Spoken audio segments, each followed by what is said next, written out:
Hello everyone, and welcome back to Untitled 582, Modeling and Control of Electric Machines and Drives. Last time we started talking about the methods of speed control of three-phase induction motors. So as we said, the induction motor naturally, its mechanical speed just follows the load change. So with increase in the load, the speed drops down, and with reduction in the load, the speed just goes up, okay? And for all conditions, it has to be less than the synchronous speed of the machine, okay? That is the natural response of the induction machine for the load change. But what if we want to control the speed? Even with changing the load and all that stuff, we need to just set the speed to a value we want, not just leave it naturally follow the load change, okay? So we talked about this last time, that we have different methods. We will just go with the most widely used ones. So we'll start talking about it. So we should, first of all, we can control the speed by controlling the resistance added to the rotor circuit. Like we said, it's just good for the wound rotor machine types because it is the only type that you can access the rotor circuit with external resistances.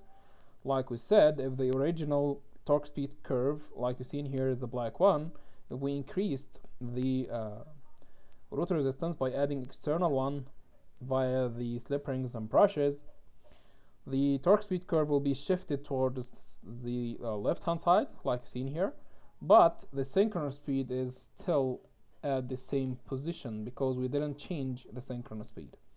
Like we said, that will give us the problem is just whenever we want to reduce the mechanical speed and leaving the synchronous speed at its position, that means the reduction in this mechanical speed is translated into increase in the slip, and the increase in the slip we don't want it because any increase in the slip is like you see in here, that the copper losses in the rotor equal the slip times the air gap power. So if the slip goes up, the copper losses in the rotor goes up, and that means reduction in machine's efficiency. We don't like that, okay?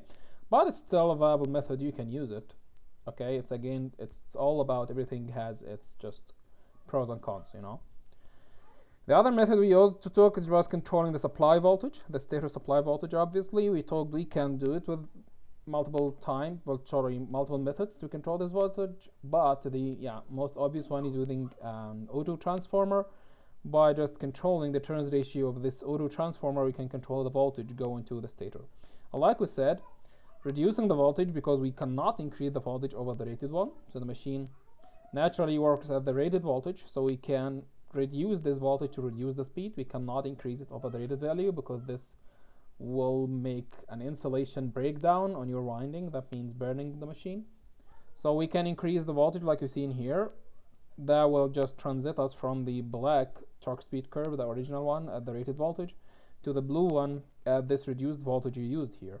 And this, like I said, for the same load torque, the mechanical speed will drop down, but again at the same synchronous speed, and that means this reduction in the speed will increase the slip, and this will reduce your efficiency, the same like we talked before.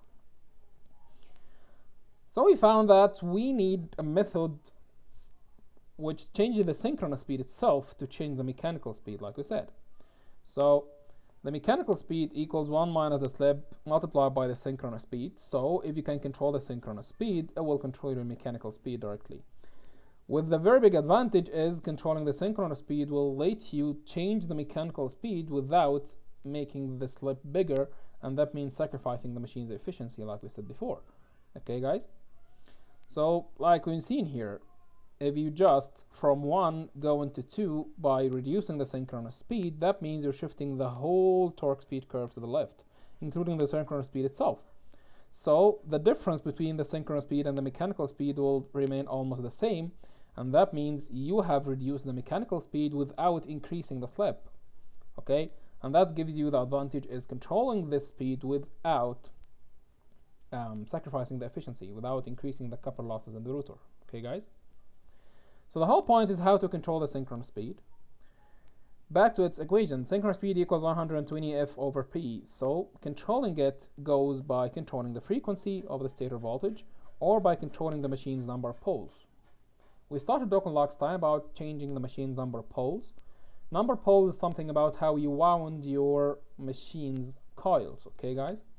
So it's some sort about dealing with the physical components of the machine directly, trying to change the number of poles, how these coils are wound.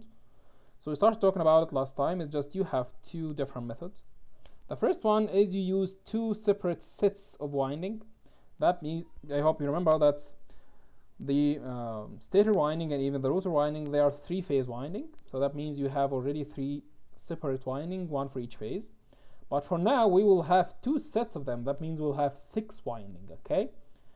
So for phase A and phase B, phase C, for each phase you will have two different sets of winding with two different number of poles, okay guys? One of them be 2 poles, for example, and the other one be 4 poles, and this will give you two different synchronous speeds, 3600 and 1800 for 60 hertz supply, okay? And this means you have a control just to make your motor high speed or low speed. No flexibility, it's just 2 speeds. To go with higher speed or low speed, it's just 2 steps, okay? And we said it will make your machine heavy and bulky, and we don't like that most of the time, okay? The other thing is using, because we know each winding, the definition of winding, if we go back to the principal lectures, a winding means different coils connected together either in series or in parallel, okay? So any winding, say the phase A winding, something like that, is just some coils connected together in series to form this winding, okay guys? By changing how these coils are connected together, you can change the number of poles. But to do this, that's the second thing, the different coils connected, that's what I'm saying, is you, rather than having those coils connected internally inside the machine to form your winding, you'll have each terminal of each coil outside, and then you can play by switching them together to get different number of poles, okay? It's good, but again, it's a big headache because you'll need numerous switches and different connections, and that will make the machine very vulnerable to all short circuits that may happen, and again, we don't like that, okay? And even this one is not flexible because you cannot do so much different number of poles. Again, would be mostly just 2 different number poles, and this will give you 2 different speeds like the first method, okay? So this is not that actually well used, so it's not that common. So I'm taking you to the most common method of speed control 3-phase induction motor, the thing you'll be seeing most of your time, okay? That is controlling, okay, the frequency of stator voltage, okay? So the whole point is, you know that the synchronous speed equals 120 F over P. So if you control this frequency, you're controlling the synchronous speed. And you know that the mechanical speed equals 1 minus S times Ns. So controlling the synchronous speed will control your mechanical speed. So that's the whole point. Control your frequency up or down, and this will control your synchronous speed up or down, and this will control your mechanical speed up or down, and that is the whole purpose of a speed control. Okay guys? It is that easy. If you can control the frequency, you can control the synchronous speed directly, and this will control your mechanical speed like we said before. Easy at that. Okay? But before we just find it that easy, so we have a couple of questions to ask here. The first question to ask is how to control the frequency, okay? How to control the frequency of the voltage applied to the machine, okay? So the grid's voltage, or say the grid's AC voltage, has frequency fixed at 60 hertz. That's here in North America, okay? 50 hertz on everywhere else, mostly, okay? So the voltage that comes from the grid does already have a fixed frequency, 60 hertz. So how you can get a controlled frequency out of that, how you can change this frequency, okay? That's mostly using power electronics. So controlling frequency is done using controlled power electronic converters, okay? We could talk about this later, but for now, just bear with me. That's we can use power electronic converters and control them to control the frequency of the supply. So we have now achieved a frequency of the supply. We can just control it. Okay, guys? You can control the frequency, and this will control your synchronous speed, and this in turn will control your mechanical speed. That easy. Okay? But how this will affect the machine, that's a very important aspect to look at. So just go with me again to our equivalent circuit, and let's just investigate something important here. Okay, that is R1 and JX1, and that is JXM, because we like to go with the approximate equivalent circuit most of the time. Okay, JX2, and that is R2 over S, and here's your voltage applied to the stator, V1. And the voltage over here is E2, which is the rotor voltage. Okay, guys? That is the induced voltage over the rotor. So remember, that is the induced voltage equals a constant K times the frequency times the magnitude of the magnetic flux sine omega ET. We have derived this equation back at the very first beginning. We talked about AC machines and synchronous machine lectures. Refer back to it if you don't remember how we find this. Okay, so I have the induced voltage, then you can find here. Okay, so that is a constant, and that is your frequency. Okay, and that is the flux, magnetic flux magnitude, and sine omega t. So, and that is E2 as the rotor induced voltage. Okay, guys? Just reminding you about all of those stuff. Fine. So let me find the RMS value, which is we mostly concerned with. Okay, E2 here, the capital one, is the RMS value of the induced voltage on the rotor. Okay, guys. The RMS value is the magnitude of the sine wave here, because that's a sine wave. Okay, so that is, it's the magnitude of the sine wave, all of it. So this magnitude divided by square root of 2. Yeah? Okay, guys? From locking here, K is a constant, so that means the rotor-induced voltage, the RMS value of it, is directly related to the frequency multiplied by the magnitude of the flux. Okay, guys?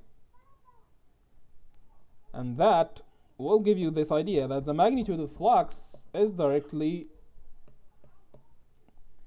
proportional to E2 multiplied by the frequency. Okay? That is a very important aspect to keep in mind. That the magnitude, the amount of magnetic flux inside your machine, is directly related to this ratio, E2, the induced voltage of the rotor, divided by the frequency of the voltage you're applying to the machine. Okay, guys? And why that is why this is actually something concerning for us to look at. Because if you remember, the torque of the machine is also directly related to the frequency. The magnetic flux of the rotor cross the magnetic flux of the stator, both as vectors, okay? That means your torque is directly related to the magnitude of the flux, whether it's the rotor flux or the stator flux, because after all, they all, so they will be combined together to just give you the main magnetic flux in the machine. Okay? That's a main idea to deal with any kind of machine, guys, that your torque capability, and that is not any torque, that is the torque capability. It is how much your machine is capable of producing torque, is directly related to the amount of magnetic flux inside the machine. So if you increase the magnetic flux, your torque capability goes higher. If you reduce the flux, your torque capability goes down. And that's why from the very first beginning lectures, we said that our magnetic flux is our medium of energy conversion. Because of that, that is how we translate this electricity to a mechanical torque. That is the energy conversion from electricity to mechanical energy. So the magnetic field here is the controller. If you have higher magnetic field, you have higher torque capability. If you have lower magnetic field, you have lower torque capability. Okay, guys? And that means, okay, go in the same way, that is your torque capability is also directly related to the relationship E2 over F. The same one like we said before, because that is the flux. Okay, guys? So here's the whole point we don't like to look. Why I came just this all the way down? Because of that. We said in this method we're controlling the frequency to control the machine's speed, yeah? But keep in mind this relationship because that is so important, okay? Bear with me now. If we increase the frequency to increase the speed, okay? If you want to increase your speed, so you're increasing your frequency, okay? What will happen according to this relationship here? The frequency is the denominator here. So if you kept this E2 constant, so if we increase F to increase the speed, leaving E2 constant, now you're increasing the denominator, and that means your torque capability is reduced. That is something we don't like at all, because the machine is now not capable of producing the same amount of torque it used to. And that means if you have some sort of a heavy load attached to your machine, the machine will not be capable of producing the amount of torque necessary for this load. And that's something we totally hate, okay? So that's the concern to have in mind. You do not have all the options just to change the frequency whatever you want and that's to change the speed. Because like we see in here, if you just increase the frequency to increase the speed, your torque capability will drop down, and we don't like that, okay? That's what will happen if we increase the frequency. So let me throw it up on the other way. What if we reduce the frequency to reduce speed, also leaving E2 constant? Okay, now we're reducing the denominator and reducing the frequency, and this will increase the torque. So the torque is increased, okay? But it's not about the torque increase here. That's not the thing we're concerned with, okay? Okay, but also the flux increases the magnetic field, and we don't like that because it will reach you magnetic saturation, if you remember when you talked about saturation. And the saturation is not good because it will just distort your machine's performance. It will make it not as you want it, and it will also increase your core losses, because that's an increase in the magnetic field over the rated value. Okay, guys? So both are just problematic. If you increase the frequency to increase the speed, that will reduce your torque capability and make your machine less capable.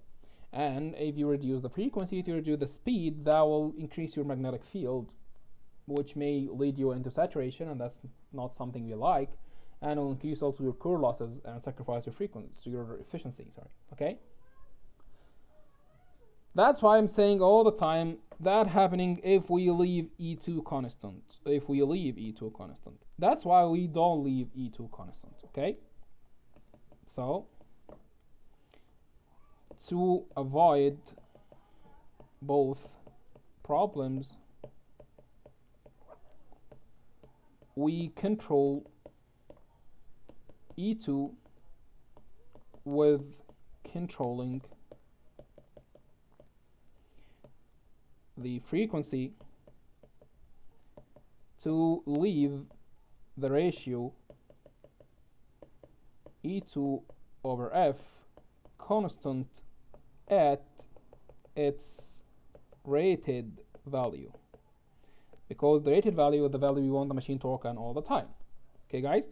So if you want to control the frequency to control the speed, don't control the frequency alone. Control the rotor voltage with it to keep this ratio constant, because we want it to keep constant, because keeping E over F constant will keep your magnetic field at its constant value, and that's its constant rated value, and that's what we need actually. Okay, so that's the whole point. We call this V over F speed control. It is the most widely used method to control the speed of three-phase induction motor, is by controlling the frequency and voltage together and keeping their ratio constant at its rated value. Okay, guys? So for example, that's the whole point, So that is the whole point about this. yeah, we want to control the frequency because that's what will control our speed. But if we control the frequency alone without changing the voltage with it to keep the ratio V over F constant at its rated value, that will deviate your magnetic field from its rated value. Okay, even reduce it, and this will reduce your torque capability, or increase it, and this will lead you into saturation. And we don't like both of them. Okay, guys? That's why we control both the frequency and voltage together. That's why we call it V over F speed control. Okay? But how actually to control the induced voltage in the rotor? Because, you know, that's something internally inside the machine. We do not have direct control over it. Okay? So what actually, where we find this? Okay? Back to your equivalent circuit, R1 JX1, and that is JXM, JX2, and here is R2 over S. Okay, that is V1, the voltage applied to the stator terminal itself, and that is your E2. Yes, the difference between them actually is this voltage, the voltage drop over stator impedance. Yes, that's the difference between those two voltages, V1 and E2. Okay, so that is the whole point of this. For normal speeds, okay, the voltage drop over stator impedance is small enough to be neglected. Okay, and that means, so controlling V1, the stator voltage, will be almost like controlling E2. Okay, and that's why just if you keep V1, the voltage of the stator, over F constant at its rated value, will be almost like keeping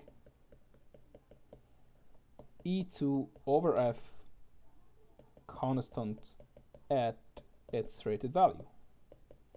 And that is what we need over here. Okay, that's what I'm saying. For normal speed and normal voltages we're dealing with, that will be the case. This voltage drop over stator impedance will be very small, so I will just give you a very small to be neglected error actually, and the difference will be very small to be considered. Okay, that's for normal speed. Okay, but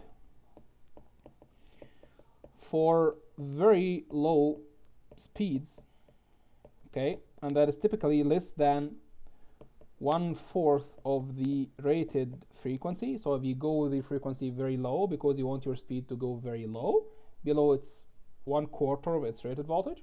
So for example, here in North America, we're talking about 60 hertz rated frequency. So that means if you want to drop your frequency down more than or just less than 15 hertz to go with your speed very low, okay, if you want to go with this very low speed, the voltage drop over stator impedance is no longer to be neglected. So a boosting voltage needs to be added to compensate for the difference between V1 and E2. Okay, guys? So in the normal speeds, the difference between V1 and E2, which is the voltage drop over the stator impedance, is very small. You can neglect it, and that's fine. Just control V1 to be at the rated value and the frequency to be at the rated value, and you're good to go. But if you want to go very slow, with very small speeds, typically 1/4 of the synchronous speed, the rated synchronous speed, and that means you need to drop the frequency to below 1/4 of its rated value, the 60 hertz rated value. That means this voltage drop on the stator impedance is not anymore very small to be just neglected, because actually at now you are reducing the voltage to a very small amount, because we know we reduce the voltage while we reduce the frequency to keep their ratio constant. Yeah, so for this value you are just dropping the frequency to 1/4 of its rated value, and that means you're also dropping the voltage to 1/4 of its rated value. So the stator voltage is already very small. Okay, so if you want to compare this voltage drop on the stator impedance to this very small stator voltage, it will be considerable. You cannot neglect it. Okay, guys? So neglecting it and just assuming that you keep V1 at the rated value, or just V1 over F at the rated value, it will keep your E2 over F at the rated value. No, it's not this relationship anymore. Okay, guys? That's why we need to add a little bit of voltage just to compensate for this and make us accurate again. Let me just have this graph to illustrate this more. Okay, so how you actually can do this? So here the whole point is that is V1 versus the frequency. This is how you will change them. Okay, guys? That is the rated frequency, which is here equals 60 hertz. Okay, and that will be corresponding to here the stator voltage rated for the rated voltage of your machine. For the machine, our lab is 208 volts, but whatever your ratings of the voltage of the machine. Okay, guys? So if the frequency is 60 hertz, you gonna need the voltage to be at the rated value. So that is the rated frequency and rated voltage together, and that's what we need. Okay, guys? Okay. And here is 1/4 of F rated, which is here equals 15 hertz. Okay, guys? Okay. Here you have a little bit of added voltage here. That is, we call this boosting voltage, V boost. And here this relationship between them. Okay? Between those guys, that's a linear relationship changing. And now it is constant here at the boosting voltage. See what I mean? So if you want to reduce the frequency a little bit here, you just keep V over F constant. Okay, that is this relationship which is linear here, and that means V1, or just V1 over F, equals constant. Okay,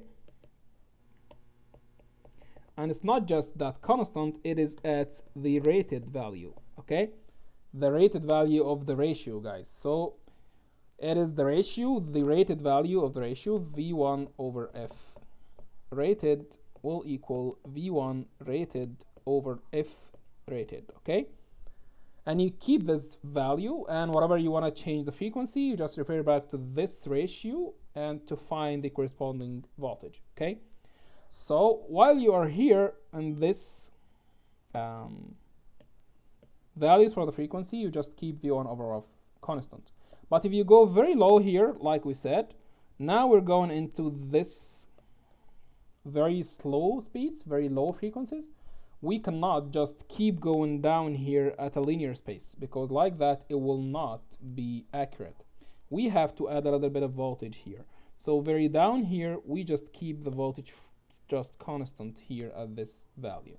Okay, so V over F at this one, okay, at this one, or yeah, at this zone, V1 over F is no longer constant, but E2 over F is constant. I hope just you find this. So for this zone here, E2 almost equals V1, so whatever you just keep V1 over F constant, that means you're keeping E2 over F constant. But for this zone, V1 does not equal E2 anymore. There is difference between them. That's why we added this amount of voltage to compensate for this difference. Okay, So this increase, a little bit increase in V1, will keep E2 over F constant at its rated value, and that's all what we need to keep the magnetic flux of the machine constant at its rated value. Okay, guys? I hope you understand this with me. Okay. So, all this, we call this zone here the constant torque capability zone. Here the torque capability is constant at its rated value. Okay? So for this zone, by controlling V over F, we're not just controlling the frequency, we control the voltage with it. Like this, we can keep our torque capability constant at its rated value, and that means we are just reducing the speed without sacrificing our torque capability of the machine, like we said at the beginning, and that's very good to have. Okay, guys? But what if we need to increase the speed even more than here? We go with the frequency to beyond the synchronous speed. This can be happen, yeah. With this method, we can not just reduce the speed, but we can increase the speed. So if your normal synchronous speed of the machine, so the machine is 60 hertz, 4 poles, that means the normal synchronous speed of the machine is 1800 RPM, and that means the speed of your machine has to be less than 1800 RPM all the time. But because now you can control the frequency, you can even push the synchronous speed higher, and that means your machine can go higher speeds than the normal synchronous speed, because now you change the synchronous speed itself. Okay, guys? You can even increase the speed of the machine over the F rated, and that's the whole point of this. By increasing the frequency over its rated value, we increase the synchronous speed Ns over its rated value, and that means the mechanical speed increases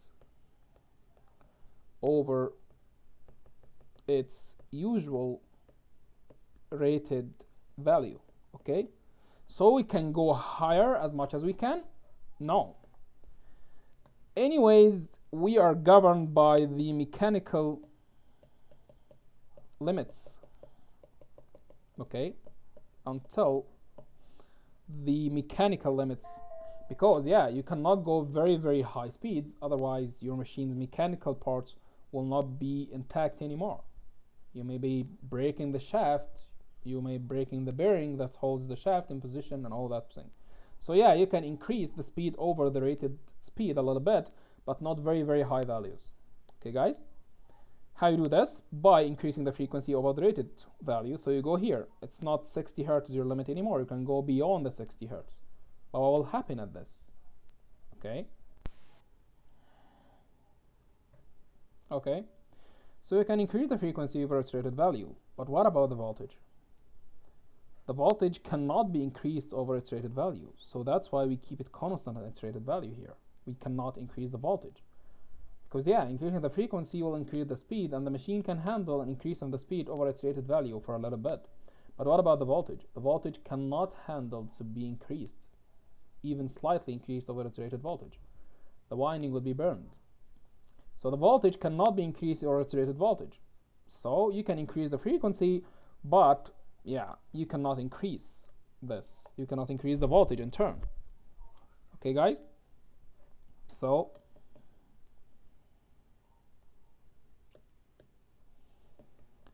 for frequencies higher than the rated frequency, okay, V1 equals V1 rated. We cannot increase it at the same thing. So V1 over F ratio will keep decreasing with F increase. Okay, guys? So we cannot hold this ratio V over F constant anymore, because we cannot increase the voltage over its rated value. And that is why we call this zone flux weakening zone, because the V over F ratio will keep weakening, and this will weaken your magnetic field, like we said before, because the magnetic field is just related to E over F, and that means you reducing the V over F ratio, you're reducing the E over F ratio, and this will reduce your magnetic field. That's why we call it the flux weakening zone. Okay, guys? And this is reduced torque capability. So yeah, you can here have higher speed but with reduced torques. That is the whole point. You cannot win everything, yeah? So you can increase the speed to a very high speed, but your torque capability will be reduced. So keep that in mind. If you have a light load that needs very high speed, that's fine. But if you have a heavy load, bear in your mind that you cannot go at this higher speed, because your torque capability will drop down and the machine will not be capable of producing the same torque and supporting the load you have. Okay, guys? So for this zone, the speed increases while torque is reduced. Okay, that's why we call this constant power zone. Remember, the power, the mechanical power, guys, equal the torque times the speed. And in this zone, you're increasing the speed and the torque reduces. So they're just together keeping this constant. So the machine here is working at constant power capability again, so it's not any power. So again, yeah, the machine is still capable of producing its power, but at lower speeds, at lower torques, sorry.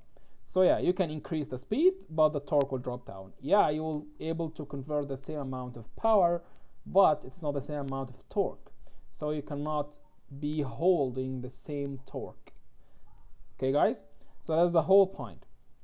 You can increase the speed, but you cannot increase the voltage, so you're sacrificing the torque capability. So keep that in mind. You can go with higher speeds, but you have to just keep in mind that the torque will be reduced. So you cannot withstand higher load torques at this zone. Okay, guys? That's how we control this, and that's how we can keep our V over F ratio under control. Okay, guys? Okay. So what if we can just do this? Again, what will the machine be responding to this? Let me go back to the calculation of the torque of the machine. Remember, it equals the air gap power over omega s, the synchronous speed in radian per seconds. Yep. And that's equal 3I2 square R2 over S omega s. Yes? And remember I2 is the rotor current, which equals E2 over R2 over S plus JX2. E2 is the rotor voltage, and the rotor impedance R2 over S plus JX2. Yeah? You know that the slip is very small amount, yes? All the time the slip is very small. Most of the time we're using this, okay? That means R2 over S is a very high value because the denominator, which is the slip, is very small, yeah? So that is very much higher than x2. And that means we can neglect x2 here, okay? So we can just neglect x2 for the sake of conversation, okay? So I2 will equal E2 divided by R2 over S, because x2 is very small, we can neglect it, okay? So x2 can be neglected here. Just for this, to just land out with some sort of concept I want you to understand here, okay, guys? So if you neglect x2, I2 will equal just S times E2 over R2. That is I2 here, okay, guys? If you just go on the torque equation with this, so the torque equation, which equals 3I2 square R2 over S omega S, if you just compensate for I2 here, I will give you 3 E2 squared S over R2 omega S. Yes? fine. Omega s is the synchronous speed. And if you remember our derivations before, omega s equals 2 over p, which is the number of poles, times omega e. If you remember, that was the mechanical synchronous speed in radian per second, and this is the electrical speed, which equals, or this omega e equals 2 pi f.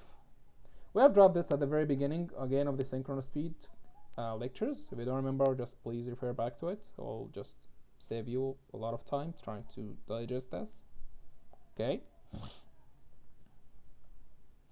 so we can take this omega s and just say it equals 2 over p.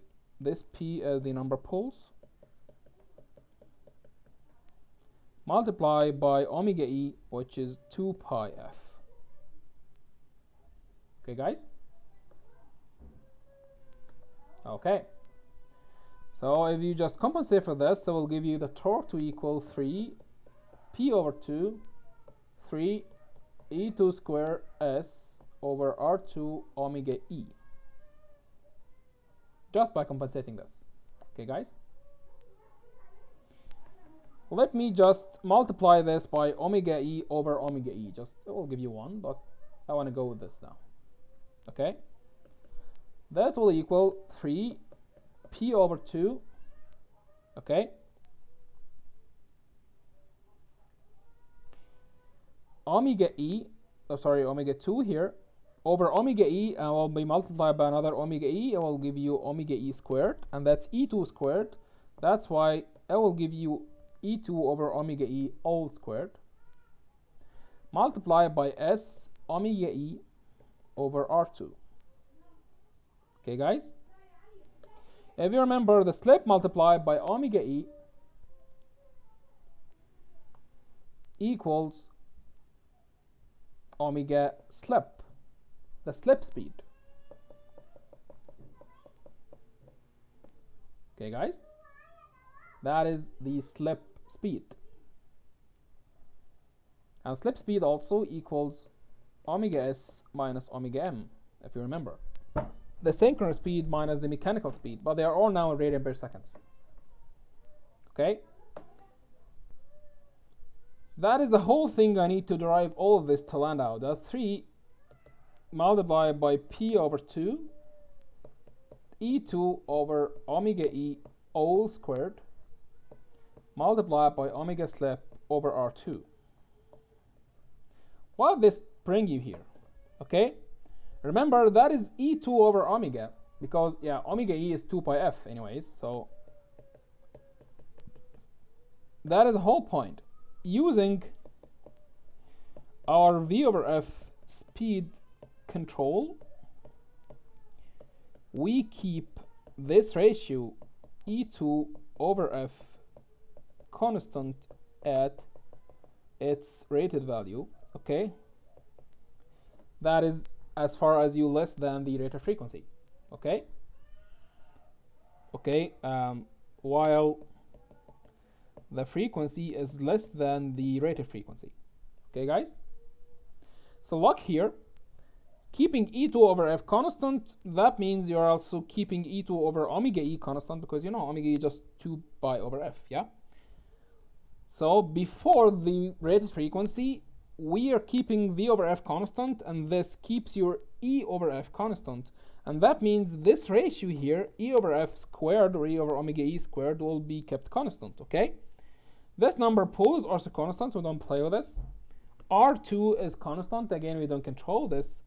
That means at this condition, for the frequency less than the rated frequency, now you're keeping everything constant in this equation except for omega slip. That means your torque is directly related to omega slip. Keep that in mind. That is very important to have. Okay, guys? What this means? That means for constant load, the slip speed is kept constant also. Seen here, because if the load is constant, the motor torque will be constant, and that means your slip speed will be also constant. Okay, and what will this help us? Remember back, that is the torque speed characteristics, or torque slip characteristic. Okay, if that is the one with the synchronous speed, just here the synchronous speed rated. Okay, if you just reduce the frequency a little bit, now you're landing at a different synchronous speed. It'll look like that. Okay,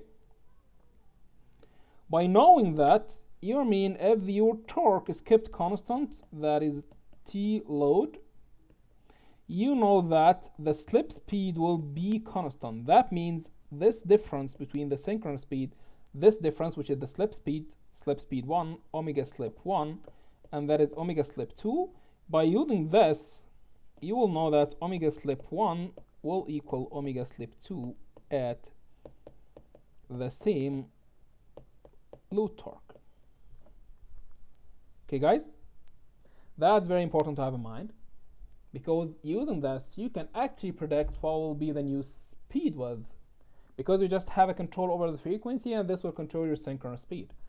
Okay, but you don't have a direct control over the mechanical speed itself, because you still have the slip, which depends on the load. Okay, guys, but we know this. If we are just below the frequency, the rated frequency, and this we mean we are keeping V over F constant, by using all this derivation we just find here, that will give you that the torque is directly related to the slip speed. So this difference between the synchronous speed and the mechanical speed will remain constant if the load torque is just constant, doesn't change. Okay, guys, so if you know the rated speed at the rated frequency and you just change the frequency to be a little bit less, you know that the new speed will be just the same difference with the synchronous speed than just the same difference between it, like the same rated one. Okay, guys, keep that in mind. That will save you some time trying to find this. Okay, guys, so we know now how to do stuff, how we need to do everything. Okay, so let me just back again how we can control this frequency and voltage. Okay, so controlling the frequency and voltage is done using controlled power electronics. Okay, guys, you should have some idea about this in your power electronic courses. That is, there is our three-phase induction motor we want to control, and here's your stator terminals outside here. Okay, and here is your grid. Okay, grid voltage. Okay, which is by definition constant voltage and constant frequency. Okay, that's constant voltage, 208 volts for the low voltage here, and 60 hertz. You can just take those and have two-stage power electronic converters. Number one, you will have a rectifier. Okay, so connect this to a rectifier, and this will change this AC voltage going here, because that is obviously an AC voltage coming from the grid. While this rectifier will be just rectifying it to be DC voltage. Okay, guys, and most of the time we have a capacitor here just to smooth the ripples in this DC voltage. So this guy here is DC voltage, and then we have another converter, which is here, another converter. Now this guy is inverter, three-phase inverter, and this guy converts this DC voltage back to AC voltage here, three-phase AC voltage. Okay, so to have this in mind, this rectifier converts AC voltage to DC voltage, okay? And this inverter converts DC voltage to AC voltage. So what did we earn of this? We already have AC voltage from the beginning. Why we just convert it to DC and back to AC again? The whole point is, while you convert it back to AC here, it can be controlled. Voltage and frequency. So you now have AC voltage 3-phase going to your machine, but with controlled V and F. Okay, guys? So we get the 3-phase AC voltage from the grid and just bring it down to those two converters, a rectifier and then an inverter. And using the control of this inverter, we can control the voltage and frequency go into our machine, and that's what we need. Okay? This two-stage here, two converters, which just brings you from a constant V, constant F AC voltage to a controlled V, controlled F AC voltage, we call this stage VSD, or sometimes we call it VFD, variable speed or frequency, whatever it's VSD drives. So VSD is variable speed drives, VFD is variable frequency drives. Okay, guys? That means, so they have the same meaning actually, because you change the speed by changing the frequency, so it's the same thing you have in mind here. So that is how actually you can control this. There's a lot of details of how you can use this or how you can control the inverter to just get your control V over F, okay? We'll be talking about this a little bit in the next lecture. Not in much details, but we will have a good look about it. But that is the whole idea I need you to understand, because the whole details about this is actually where you can find in your power electronics courses, not in your machines courses. But that is the whole idea I need you to understand, is you have a fixed voltage, fixed frequency coming from the supply, AC, and then you rectify it to get a DC voltage, and you have an inverter to again invert the DC voltage back to AC voltage. But while you invert it using an inverter, by controlling the inverter switches, you can get this voltage controlled. So you can get control voltage and control frequency. You can change the voltage and the frequency go into your motor using this stage. And that's how you can control V and control F to just do your V over F speed control, which is the most widely used type of speed control of three-phase induction motor, like we illustrated over this whole lecture. Okay, guys?